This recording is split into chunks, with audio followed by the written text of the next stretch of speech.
Bonjour et bienvenue sur ce deuxième podcast de Gavroche. Et aujourd'hui, pour contraster avec les athlètes qu'on a eu la dernière fois, on a invité trois athlètes plus jeunes, dont deux qui ont découvert le sport il y a 2 ou 3 ans. Et ce qui va être intéressant aujourd'hui de voir, c'est comment est-ce qu'ils ont eu le déclic pour intégrer le sport au quotidien. Et surtout, quel impact ça a eu depuis.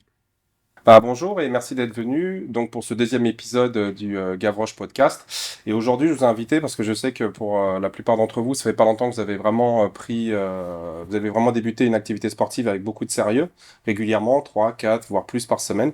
Et j'avais envie que vous en parliez un petit peu, histoire de voir quelle est la raison qui vous a fait changer d'avis par rapport à votre mode de vie? Comment est-ce que ça s'est déroulé au quotidien? Est-ce qu'à un moment donné, vous avez décidé de faire c'est comme ça et pas autrement? Ou c'est quelqu'un qui vous a aidé à le faire? Et puis surtout, comment vous organisez maintenant au quotidien pour faire du sport régulièrement, faire attention à votre alimentation? Et quel impact ça a eu sur votre quotidien? Donc je sais pas qui a envie de commencer. Monsieur Drian? Allez. Bonjour Maxime, donc j'ai 34 ans, d'un point de vue professionnel, donc je suis consultant en transformation finance. Ça fait à peu près un peu plus de 2 ans, enfin, ça fait 2 ans et demi après que je fais du CrossFit, on va dire un peu plus d'un an de manière intensive, c'est-à-dire 3 à 5 fois par semaine.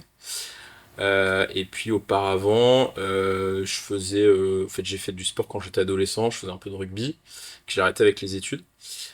Et puis après un petit peu de course à pied, un petit peu de salle, mais jamais de manière vraiment très assidue. Et puis c'est vraiment le CrossFit qui m'a attiré vers ce côté-là. Euh, Merci Maxime. Lisa? Moi, donc c'est Elisa, j'ai 20 ans, je suis étudiante en troisième année en diététique, nutrition sportive à Paris. Et j'ai toujours fait du sport depuis que je suis petite. J'ai fait de la natation, de l'athlétisme, de la GRS, enfin j'ai fait vraiment plein de sports. Et j'étais en salle de sport pendant 3-4 ans. Et en fait, je m'ennuyais, c'était souvent les mêmes entraînements, ça manquait le côté cardio. Et du coup, je suis venue faire du CrossFit. Et j'essaye de venir un minimum 3 fois dans la semaine. Voilà. Et du coup, moi, c'est Anne, j'ai 33 ans et je suis commerciale. Je fais du CrossFit depuis 1 an et demi à peu près. Et avant, je faisais pas du tout de sport, donc je connaissais absolument rien au sport. Et maintenant, je viens entre 4 et 5 fois par semaine chez Gavroche. D'accord. Donc moi, la première question que j'ai envie de vous poser, c'est qu'est-ce qui a fait qu'à un moment donné dans votre vie, vous avez décidé de vous y mettre sérieusement? En fait, donc comme je disais, moi, j'avais jamais fait de sport. Il y avait aucun sport qui me tentait. Ça me semblait vraiment compliqué de faire du sport. Et un jour, je me suis dit, bah, en fait, je m'ennuie, j'aime pas forcément la manière dont je vis, puisque enfin, je faisais pas grand-chose à part travailler ou sortir ou voir des amis, en fait. Et du coup, bah, je suis venue chez Gavroche. Pour commencer, je venais une fois par semaine, parce que c'était déjà compliqué quand on n'a jamais fait de sport. Et au fur et à mesure, j'ai augmenté le nombre de séances pour venir quasiment tous les jours. Et comment ça se concrétise dans ma vie de tous les jours, c'est que aujourd'hui, le sport, c'est acté. C'est-à-dire que dans ma journée, je dois venir au sport. Donc même si j'ai des choses à faire, bah, je fais le sport et après, je vais rejoindre des amis ou je fais ce que j'ai à faire après le sport, ou je viens au sport le matin ou le midi, enfin, pour m'organiser, pour pouvoir venir Voilà. dans ma journée au sport comme j'avais prévu. Ouais. T'as pas vraiment répondu à ma Ah. question qui est de qu'est-ce qui a fait le déclic? Enfin, quel est le déclic? Qu'un jour tu te lèves et tu te dis, faut que je m'y mette. Bah, je pense que j'ai pas répondu à la question. Je peux pas répondre à la question. En mode de politicienne. Non, si, je reconnais ça, ok, no comment. Ça marche. Moi, Bah, venue au sport, c'est plutôt quelque chose, un bien-être physique. J'ai un métier sur lequel je vais pas mal au restaurant. Pareil, je vois pas mal d'amis effectivement en dehors, ce qui fait qu'avec l'âge, j'ai pris quelques kilos en plus. Et puis, comme je disais, avant, je faisais un peu de course à pied, un peu à la salle, mais avec des choses qui étaient un peu toujours les mêmes, où il n'y avait pas forcément de résultats. J'ai commencé le CrossFit, j'ai trouvé ça plutôt sympa. Je venais à la base 2 fois par semaine. Quelques résultats, mais pas non plus des choses voilà, très significatives. Et puis un jour, je suis monté sur ma balance, j'ai vu un chiffre et j'ai dit là, c'est plus possible. Donc à partir de ce moment-là, j'ai décidé de me faire suivre aussi par un coach sur la nutrition, ici chez Gavroche. Et puis à partir de ce moment-là, je suis venu 4 fois, puis 5 fois par semaine. Et là, j'ai vraiment vu les résultats tomber. J'ai perdu 10 kilos en 3 mois. Derrière, j'ai plutôt réappris à manger, j'ai pas suivi de régime, ce qui fait que derrière, j'ai pas repris. Et bien aujourd'hui, voilà, ça m'a apporté beaucoup de choses. Enfin, d'un point de vue, je me sens mieux avec mon corps, je me sens mieux dans mon corps, j'ai gagné en assurance. Et donc le déclic, vraiment, ça a été ce jour où j'ai vu un chiffre qui était pour moi plus possible sur la balance. D'accord. Très bien, ça marche. Et Lisa, bon, toi, a priori, tu as toujours fait du sport, mais qu'est-ce qui a fait dans ce cas-là, je vais changer un petit peu la question, qu'est-ce qui a fait qu'un jour, tu as décidé de t'intéresser à la nutrition sportive?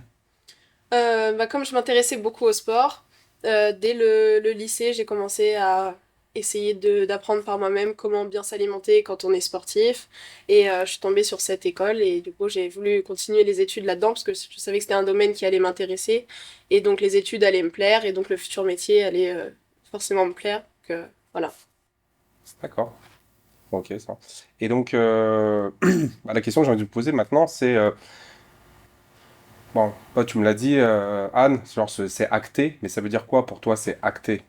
C'est-à-dire que c'est genre, il n'y a pas de compromis possible, c'est une étape importante dans la journée, ou c'est bon, bah oui, je le mets, mais je fais tout pour y aller, ou enfin, Non, c'est je dois y aller. Enfin, c'est comme quand on doit aller quelque part dans la journée. Enfin, c'est prévu dans mon emploi du temps et il faut que je vienne au sport. Donc, c'est ni une contrainte, ni une obligation, ni un effort que je fais. C'est juste que, enfin, comme quand on va se coucher, enfin, c'est pareil, il faut que j'aille au sport. Enfin, d'accord. Et par rapport à enfin, vos amis, votre entourage proche, est-ce qu'il y en a qui vous ont soutenu, qui ont compris la démarche? Est-ce qu'ils essaient d'emboîter le pas, ou il y a un peu des deux. Il y a au début certaines personnes justement quand on est en soirée, qu'on boit moins, ou qu'on fait moins de soirée, ou qu'on va d'abord au sport et après on rejoint les gens en soirée, bah, les gens peuvent nous dire au début bah ça va, t'es déjà allé au sport hier ou tu peux y aller demain. Donc les gens au début ne comprennent pas beaucoup ou les gens ont tendance à nous inciter à boire au début quand on veut pas forcément boire. Mais après, avec le temps, donc ça c'est vraiment au début, les premiers temps qui sont un peu plus compliqués, mais maintenant les gens ont pris le pli. J'ai même des amis bah, qui me suivent aussi pour faire du sport, qui ont vu l'impact positif que ça pouvait avoir dans ma vie et qui ont décidé de venir aussi au sport à Gavroche ou même à d'autres endroits. Donc c'est un peu les deux. d'accord. Et l'impact positif, c'est pareil, on peut pas en parler. Ça, on reste comme ça de Voilà, manière l'impact globale. positif que ça a eu. Alors moi, en un an et demi, j'ai perdu 14 kilos D'accord. depuis que je fais du sport. Au-delà du poids, même mon corps a changé parce que, enfin, au-delà des 14 kilos, ça se voit forcément, mais même, enfin, j'ai un corps différent en faisant du sport. Ça a eu un impact positif aussi parce que ça m'a aidé aussi à prendre confiance en moi, dans le sens où on fait un sport qui peut être assez difficile. On est quand même habillé en brassière, en legging, et en fait, on se rend compte qu'il y a plein de monde autour de nous, mais en fait, tout le monde s'en fiche. Tout le monde vient s'entraîner, et au contraire, les gens viennent pour nous encourager. Forcément, bah, quand j'ai commencé, je faisais pas tout de sport. Aujourd'hui, je suis pas la championne du monde, mais ça change rien. Il y a tout le monde, toutes les personnes dans la salle qui t'encouragent, qui te donnent des conseils. Et du coup, bah, je trouve que ça fait du bien moralement. Donc, que ce soit dans le sport ou bah, du coup, ça se réplique aussi dans sa vie personnelle ou professionnelle, d'avoir un peu plus confiance en nous et de se dire, bah, en fait, les gens s'en fichent, on peut faire chacun le show de son côté, quoi. À tel point que la semaine prochaine, tu vas faire ta première compétition officielle, c'est ça? Exactement, la semaine prochaine, je fais ma première compétition officielle avec d'autres personnes aussi de Gavroche parce que on parle aussi des aspects positifs que ça a pu avoir, et tu parlais de l'entourage. Ça nous a aussi créé un entourage en venant ici. Moi, j'ai rencontré des amis, aussi des bons collègues. Et c'est aussi cool de faire des activités ensemble et de faire, bah, on fait la première compétition alors que ça fait pas très longtemps que je fais du sport, donc c'est plutôt agréable, quoi. Bon, bah bravo, félicitations. Merci. Voilà. Et donc toi aussi, Maxime, même question, c'est-à-dire par rapport à ton entourage, par rapport à tes amis. Parce que je sais que souvent, ce qui va se passer lorsqu'on va se mettre, on va dire, dans une démarche de perte de poids et d'amélioration, on va dire, personnelle, en fait, il y a deux choses. Il y a des gens qui vont nous supporter, et puis il y a d'autres personnes, en fait, qui vont avoir une sorte de rejet, parce que notre comportement fait que on leur renvoie leur mauvais comportement. Je ne sais pas si je m'explique de Ouais. manière claire, mais c'est-à-dire c'est qu'on avait l'habitude de sortir ensemble, de pas faire attention à notre hygiène de vie, on faisait pas de sport ensemble, puis d'un seul coup, moi, je décide de dire aux autres, non mais bon, moi je vais m'occuper de ma santé, je vais essayer de m'améliorer. Et donc la personne, en fait, elle culpabilise bah, de pas faire la même chose. Et donc, ce qui va se passer, c'est que soit de la jalousie, soit une sorte de rejet, parce que bah, on n'aime pas que quelqu'un nous mette un petit peu, on va dire, face à nos responsabilités. Et donc, souvent, et moi, ça fait plus de 20 ans que je remarque ça, bah, il y a des gens, ils se retrouvent un petit peu dans l'entourage, une sorte de, comme si c'était un vilain petit canard qui suit pas le groupe, et donc qui essaye de s'améliorer. Et donc, les gens, bah, soit c'est de l'incompréhension, soit c'est de la jalousie. Et souvent, il y a on perd des amis, ou il y a des choses qu'on fait plus ensemble, et puis on s'éloigne un petit peu. Voilà, donc Non, moi j'ai eu la chance de pas avoir face à moi de comportement de ce type-là de rejet, plutôt d'accord. de soutien. Pas mal de personnes qui me le faisaient remarquer aussi, le fait que ça se voyait que je perdais du poids, ce qui est très encourageant et très motivant pour poursuivre les efforts. Après, c'est un peu comme ce que disait Anne, c'est-à-dire que oui, au début, on se prend quelques remarques parce qu'on va boire un coup après le bureau et puis après le boulot, et puis on prend un Perrier et puis on prend pas une pinte ou ce genre de choses. Mais voilà, une fois que c'est passé derrière, c'est l'habitude et puis au bout de quelques temps, ça passe. Euh, et puis pour revenir sur l'organisation, moi j'ai la chance d'avoir un métier où je peux organiser un peu ma journée comme je veux, ce qui me permet de pouvoir venir m'entraîner mais aussi avec des déplacements. Donc moi j'ai pas on va dire de plage banalisée dans ma semaine où là c'est le CrossFit et rien d'autre. C'est un peu une organisation de chaque semaine. Mais à minima j'essaye de me tenir un minimum 3 séances par semaine avec un objectif de 5 pour venir m'entraîner tout simplement. Ouais. Et puis enfin d'une manière générale, et ce qui est le plus dur je trouve dans la démarche finalement c'est de s'y tenir et c'est la volonté de le faire. Parce que on se dit que c'est pas possible de bien manger au quotidien, on se dit que c'est pas possible de voilà, moins sortir, de moins boire d'alcool, etc. Et en fait, quand on le pratique, on se rend compte que c'est tout à fait possible. Même quand on va au resto 2 à 3 fois par semaine, en fait, on devient le professionnel pour dénicher les plats à peu près corrects, nutritionnellement parlant, sur les cartes, D'accord. pour arriver à tenir des bons plats, enfin des bons repas et des choses qui sont correctes qui vont avec un entraînement un peu intensif. Ah, j'en profite parce que pour rebondir sur ce que tu dis, parce qu'on a une étudiante en nutrition sportive, donc juste comme ça, histoire d'approfondir le commentaire, quand il dit dénicher les plats plus ou moins diététiques sur une carte, toi, qu'est-ce que tu recommanderais aux gens qui ont justement cette difficulté à faire? Bah, justement, ce serait avoir un plat donc équilibré dans l'ensemble, avec une portion de légumes, essayer de remplacer les produits frits, avoir un poisson ou une viande sans forcément de sauce, enfin quelque chose d'assez léger. Après, ça dépend des objectifs, mais avoir en tout cas toujours avoir des légumes, un petit peu de féculents et un petit peu de protéines dans son plat, ce serait l'idéal au restaurant. Merci pour cette, enfin, pour cette précision. Maintenant, ouais, toi, je sais pas, toi, t'as pas encore commencé à consulter ou à aider, ou seulement t'aides tes amis, tes proches. Oui, voilà, j'ai pas de cabinet, j'ai pas fait de D'accord. consultation. Et lorsque tu discutes avec ces gens-là ou les gens qui viennent te voir de manière amicale, euh, enfin, quelle est la plus grande difficulté que tu rencontres justement C'est la motivation des gens. Souvent, ils viennent demander une fois un conseil. Donc moi, je veux bien les aider, mais après, je sais que derrière, ça tient pas forcément. Il y a enfin, j'ai des amis qui sont parfois en surpoids, qui me demandent des conseils pour aider à perdre, et moi, je les encourage, mais derrière, ça suit pas, j'ai pas de nouvelles, j'ai plus rien. Donc, c'est essayer d'avoir cette motivation pour les gens, et souvent, ils ont pas ça, donc c'est compliqué. Je sais pas si vous connaissez, c'est un ancien Navy Seals américain qui s'appelle Joko. Alors peut-être que son nom, je vais peut-être pas le bien prononcer, je sais plus, c'est Willick ou Willink, comme ça. Je suis tombé sur une vidéo un jour que je trouvais très intéressante de sa part, en fait, c'est qu'il disait que c'est ce qui compte, c'est la discipline et pas la motivation. Parce que si vous êtes seulement motivé, si vous faites seulement les choses quand vous êtes motivé, en fait, bah, vous laissez beaucoup on va dire, vous laissez trop le hasard, on va dire, décider pour vous. Alors que la discipline, c'est faire les choses même quand vous n'êtes pas motivé. En fait, peu importe ce qui se passe, vous êtes discipliné, vous le faites, quoi. Donc, bah, c'est un petit peu c'est intéressant, c'est que votre discours, il rejoint un petit peu le discours bah, des masters qu'on avait la dernière fois. D'accord? Que ce soit Franck, que ce soit Giovanni ou même Nia, qui en fait à un moment donné, c'est comme ça, il y a pas c'est inconditionnel quoi. C'est-à-dire que le sport, le fait de bien faire attention à son alimentation, il y a pas de négociation possible, même si on peut avoir des écarts de temps en temps, mais souvent ce qui va se passer, c'est que les gens ils font des écarts 90% du temps et 10% du temps ils essaient de faire un petit peu attention, genre ouais, je vais manger une soupe parce que là j'ai vraiment abusé. En fait, il faudrait que ça soit l'inverse. C'est-à-dire qu'il faudrait que 90% du temps, les gens fassent les choses comme il faut, et après, s'il y a deux, trois écarts, ça, c'est pas très, très, très, très grave, quoi. Voilà.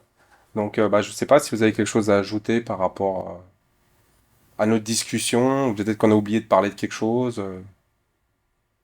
Non, bah, comme tu disais, en effet, c'est de la discipline. Et je rejoins Max. Moi aussi, au début, j'ai aussi été accompagnée parce que enfin, j'avais l'impression pourtant de tout faire bien, de bien Ouais. manger, Enfin, je comprenais pas. Pourtant, je mange pas McDo, je mange bien, je fais un peu de sport, donc comment ça se fait que je perds pas de poids? Et au final, en fait, en étant un peu suivi, déjà, on se rend compte que, bah, en fait, non, on fait pas si bien que ça, comme tu le dis. En fait, on fait attention 10% du temps et le reste du temps, on fait pas attention. Donc déjà, de prendre un peu de recul avec ce qu'on fait pour pouvoir savoir où aller, parce que sinon, c'est dur de savoir où aller, de savoir quel objectif on peut avoir. Et en étant accompagné, je trouve que ça aide, que ce soit pour la nutrition ou pour le sport, hein, d'être accompagné par du monde. Moi, en tout cas, c'est ce qui m'a aidé à rester discipliné. D'accord. Bah, en fait, c'est un petit peu ce que nous on essaie de mettre en avant, c'est-à-dire que moi pendant longtemps en fait j'ai fait du coaching personnel et je trouve que le coaching personnel c'est quelque chose qui est pas efficace.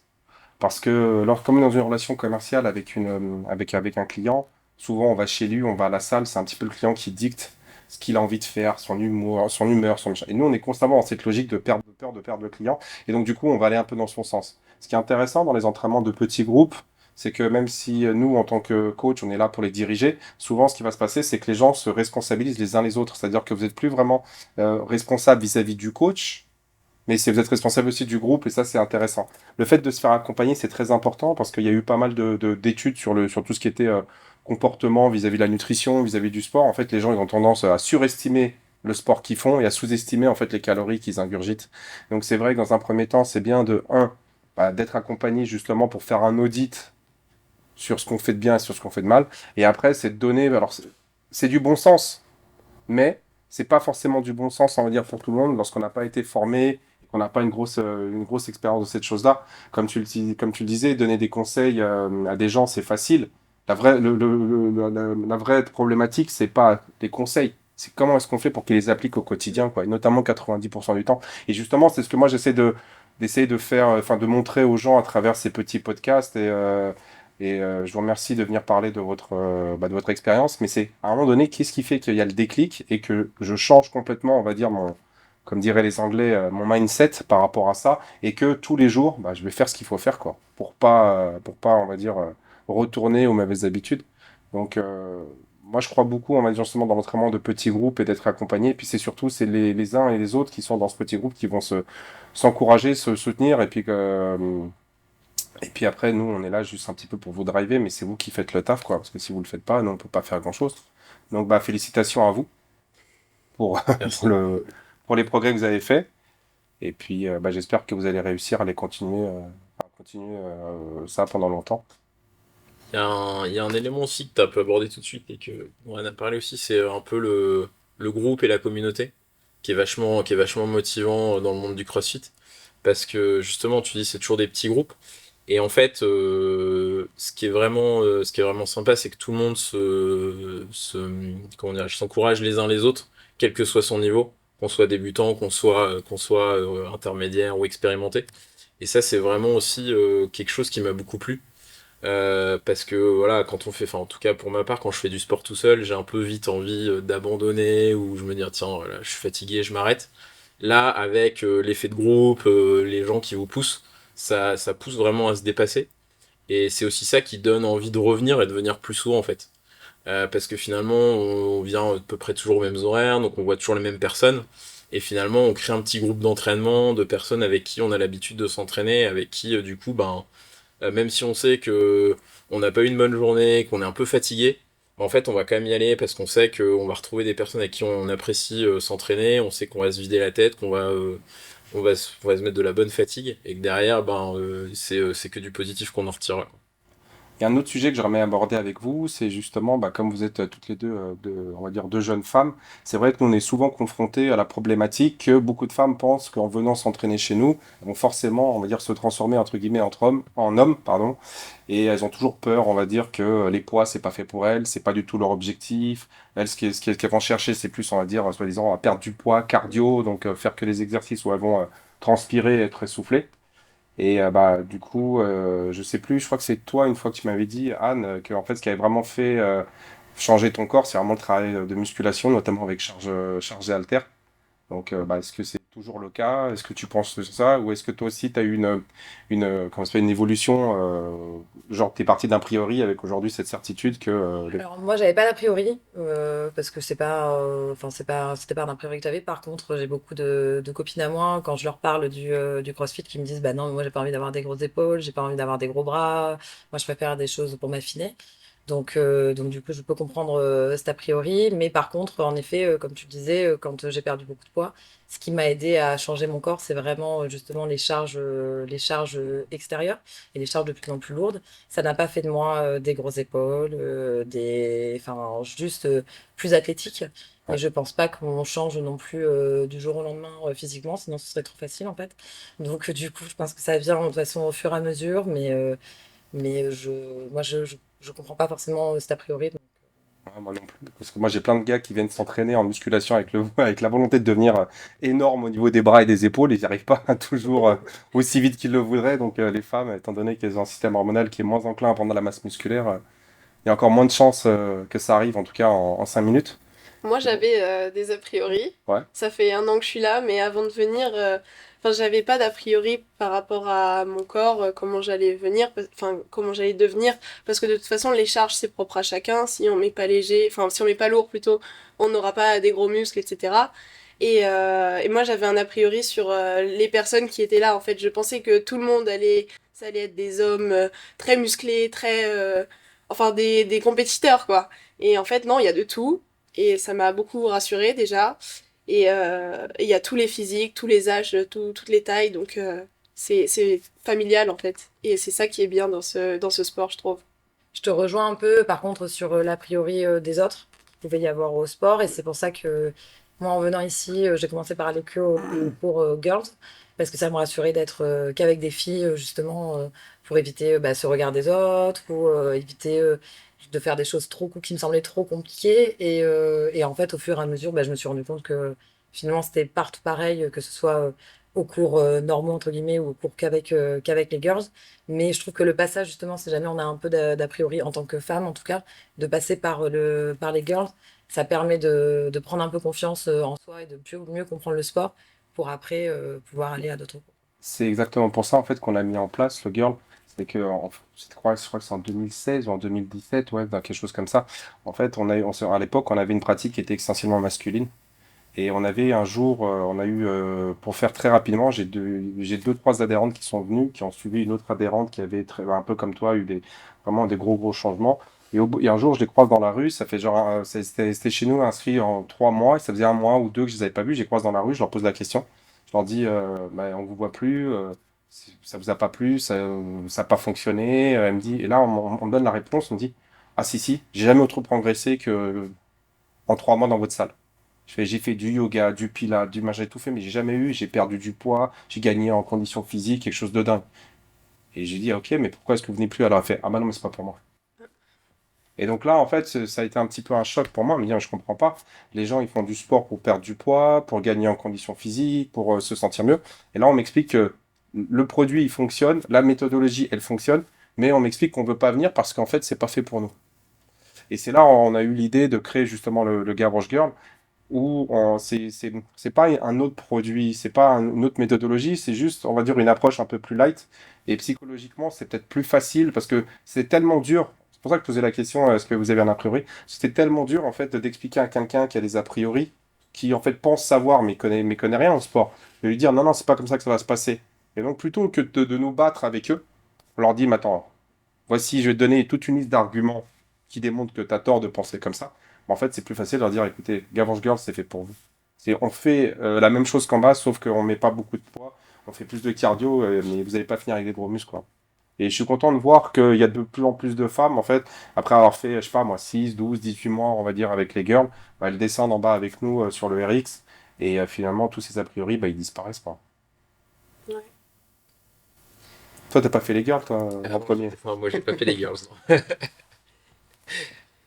Ça marche.